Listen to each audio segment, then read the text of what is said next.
I have discernment and intuition, but I don't know how to teach that to someone else. If someone's reading about a topic and that, let's say, the mRNA technology in itself is convoluted, whether there's GO, whether there's nano, or there's all of it in different batches, that in itself is difficult. If you have a person who's claiming to be the inventor of mRNA, but yet he has still deep ties to big pharma, does the average person be able to discern that and also look like, Robert Malone has his fingerprints in synthetic nicotine, and what's that all about with his involvement in Alchem? I just don't know how to teach discernment or intuition to someone. So I'm prepping to teach my last live version of my pop propaganda course.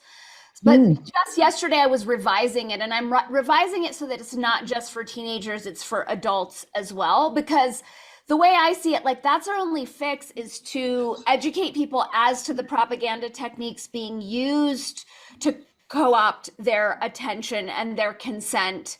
And so once they see the tricks, then they don't work anymore.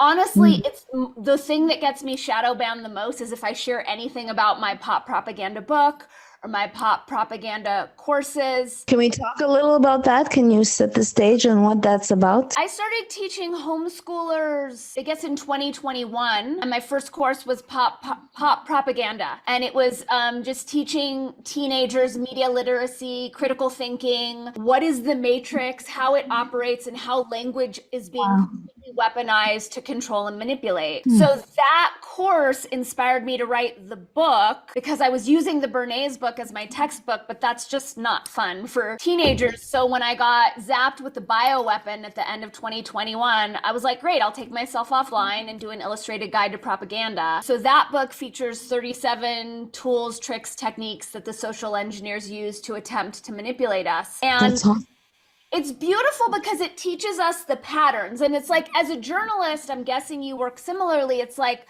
I know the patterns so well that I can see it a mile away. I don't even need the details. I just need the markers. And so once we see the propaganda techniques, be it repetition, doublespeak, Hegelian dialectic, like beautiful people, whatever they are, then they don't work on us. And then from there, our attention is not co-opted by this manipulated consensus freight train of nonsense. And then we're free to come together and create a different game. So I feel like educating people as to how, and again, it's not how they're being manipulated, it's how we're all being manipulated. And I think that's really a key for those of us who are positioned to educate, is not separating ourselves, because that doesn't land well when people are like, there's some sort of perceived authority telling them how they're being screwed over as though we're different, and it's like, no, I was born and raised in this culture too. I have been just as indoctrinated, just as programmed.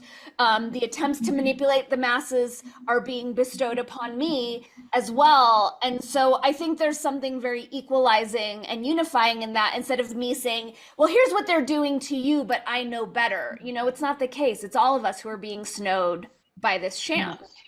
Right. Can you share some feedback from some of your students? And then you're saying that now you want to have it apply to not only the youth, but make it for everyone. How did you modify it for? Is it the languaging that you modified to make it more palatable to young people?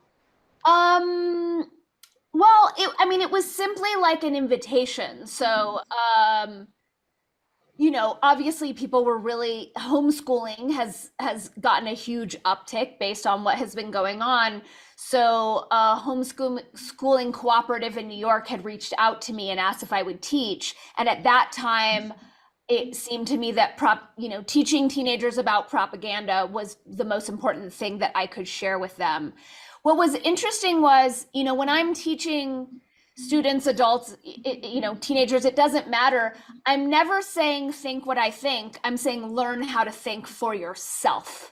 That's the big thing. So I had some teens at that time who were a little bit on the woke train. And what was beautiful was, like, Great. I respect that. And just offering some examples of how, you know, teens especially were being targeted with this propaganda. And it was beautiful to see the students just very organically of their own accord, like let that go and realize that it wasn't helping. And so it was really beautiful with the teens because their brains are really malleable and just giving them space. You know, my favorite thing to do with the teens was bring in your favorite song lyrics and let's dissect them. And they realize, they're like, wow, every song is total mind control. And I'm like, yep, welcome to your world. I'm so glad you know it now. Hey, superstars, thank you so much for sharing your sacred attention with me. If you are receiving any value whatsoever from my videos, I am encouraging you to give back, to pay it forward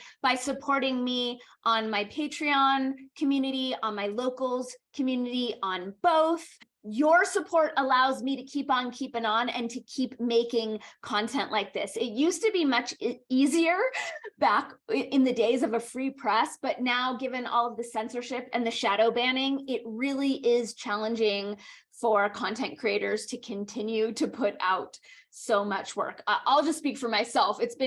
I'm excited for it to be easier for me to continue to put out more content. And the primary way that it can be easier is by you supporting me financially by way of my Patreon and or my locals, where for as little as $5 a month, you get to be my hero and receive oodles of bonus content, and we both get to win. Okay, thank you so much for your support, for your attention, and for being omniscopic amazingness.